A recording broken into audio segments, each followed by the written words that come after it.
இதுல அதுக்கு அடுத்து உச்ச சுதிக்கு வந்துட்டாரு.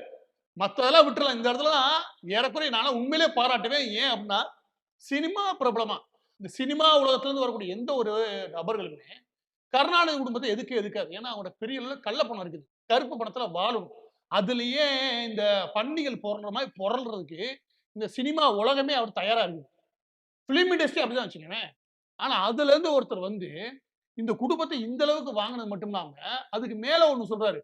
"சிஎம் சார் என்னென்ன மிரட்டி பார்க்குறீங்களா? மிரட்டுறதுக்குலாம் ஆள் இல்ல இந்த விஜய்." அப்படின்னு இதையெல்லாம் என்ன மாரி தோணி தெரியுமா? இத்தன 50 வருஷமா "டேய் நான் தான் பெரிய ரவுடி" அப்படின்னு சொல்லியிருந்தான் பாருங்க.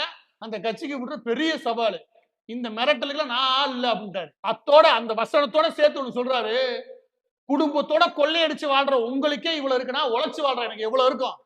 இதெல்லாம் எவ்வளவு பெரிய அசிங்கம் தெரியுமா? ஊர்ல எல்லா பேரும் காரி துப்புன விஷயம். கருணாநிதி பேர்ல எப்படியா நல்ல பேர உருவாக்கிறோம்னு சொல்லி ஊர் ஊரா சிலை செஞ்சுட்டு இருக்காங்க. இவன் சிலை திறந்து புது புது வரலாறா எழுதி கருணாநிதிக்கு நல்ல பேர் உருவாக்கலாம்னு இந்த குடும்பம் தயார் பண்ணும்போது, மொத்தத்தையும் வெடி வச்சு தகர்க்கிறாரு விஜய். உன் குடும்பம் கொள்ளையடிச்சு தான் வாழ்ந்துன்னு சொல்லிட்டாரு.